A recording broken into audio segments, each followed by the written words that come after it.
morning, my dear children. Last time we had started Chapter 5, Science 2, Standard 10, and we had finished up to page number 51. Today we begin our lecture from page number 52. We are dealing with the different sources that are required to generate electricity. We have finished thermal energy and we have finished nuclear energy. We now move on to the third part, that is power generation plant based on natural gas. What is natural gas? Natural gas is the gas which is found when you dig deep into the interior of the earth.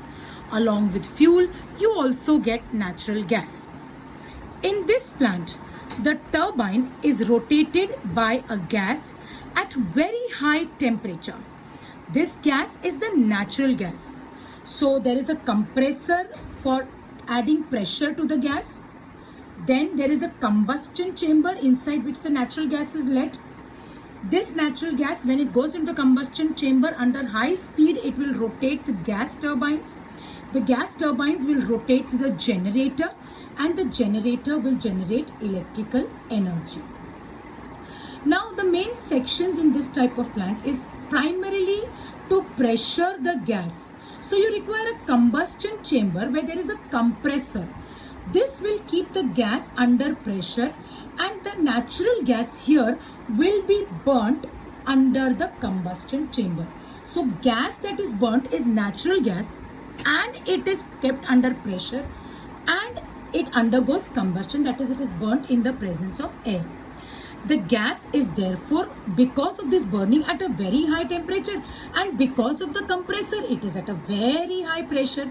So it is able to rotate the turbines. This turbine will rotate the generator and the generator will produce electricity. So primarily, children, in this case, when we look at the energy plane, we have chemical energy by burning of gas, converting it into rotation of gas turbines, which is kinetic energy. Gas turbines will rotate the generator, which is again energy in motion. So that is again kinetic energy, and because of this, electrical energy is generated. Looking at the schematics of this particular thing, you will find that the fuel enters the combustion chamber. From there is the gas turbine which is rotated. Gas turbine rotates the generator, and also when the emission of hot gas takes place, it has to go out because obviously we cannot store it. Now here a question is asked, which electricity generation process is eco-friendly and which is not? Obviously, of all the lots that we have seen, this method is one of the most eco-friendly methods. They have also asked us the state and the capacity and the place. And we need to remember that though energy is unavoidable, we have to use energy. Energy has the law of conservation of energy, which we have done last year, which states that energy can neither be created nor be destroyed. It can be converted from one form to another form, children, and so we need to use our energy very, very carefully. Electrical energy generation and environment. Now what happens is, it took a lot of discovery, lot of arrangements for us to generate electricity. Different methods we saw: radioactive method, that is the nuclear method. We now saw the natural gas method. We saw the thermal method. We are aware of the hydroelectric method of power generation. It also required a lot of fuels to be used. This air that comes out after the fuel is burnt for generating electricity is in itself harmful. We have seen the harmful effects of it. This leads to air pollution. Many years were taken for fuel like LPG, CNG to be formed, and they are going to be depleted very, very soon. Our gas reserves are also going to be depleted very, very soon. We have discussed also how nuclear energy in itself is not a very viable source for a long period of time, because we know that nuclear energy also is adding to the pollution. So when we want to move towards a better environment, we know that electricity generation from water reservoir, wind, sunlight, biofuels are examples of better and less damaging sources of energy. These methods like water reservoir, wind, sunlight, etc. are never ending.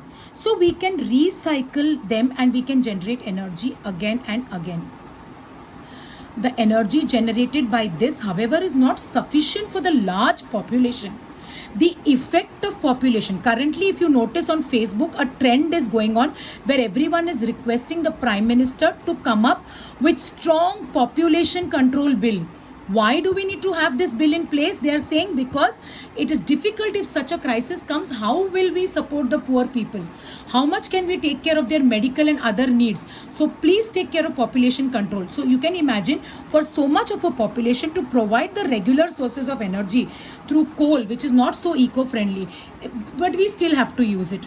Through nuclear energy, it is not eco-friendly. We still have to use it because we have to provide it to so many people. Then at that point of time, it becomes very difficult for us to maintain the balance of environment. If you give electricity, which is a need of today, can you imagine being locked down without electricity? So to give electricity, we require energy sources, and only natural renewable sources like sunlight, wind are not enough. We need to use the other sources. That leads to pollution. We now move to the most important one, that is the hydroelectric energy. As we know, flowing water contains kinetic energy. We have done this in our last year lesson chapter related to energy. So water in the reservoir has potential energy. It rotates the water turbine. Steam rotates steam turbine, water rotates water turbine. So we call it's a turbine only, but what is used to rotate, we will name it accordingly. It will rotate the generator and electrical energy is produced. Moving on to page number 54, where they have given you this schematic. I haven't added any extra pictures because this lesson is full of diagrams, flowcharts, and in itself it's very self-explanatory. Each of the flowcharts are important and understanding the schematics are very, very important. So potential energy in water, kinetic energy in flowing water, kinetic energy in the turbine gives to electrical energy. This is the play of energy, how it is converted when we generate electricity from hydroelectric power plants. This is a hydroelectric power plant which is shown to you over here. Now with reference to point A, potential energy of how much water reservoir in the dam will be converted into kinetic energy? That which is flowing. What will be the effect of the electricity channel taking water to turbine starts at A? If we have to place it at A, here, we will be able to generate more because it's higher level. When it falls from higher to lower, it will generate more electricity. What will happen if it starts at C? C is very low. It's at a lower point. Kinetic energy is not going to be very high at that point of time. So we will require it to be sent from A. You can see the generator and then how it is provided. Since the fuel burnt in hydroelectric plant, no air pollution due to combustion or of fuels results.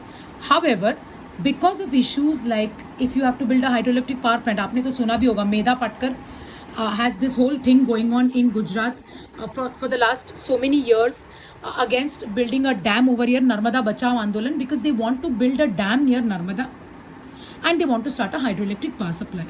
All of Gujarat's problem will be solved. But what about the people who are living there? Besides the river, there are people who are going to have settlements, houses, farms and so many things.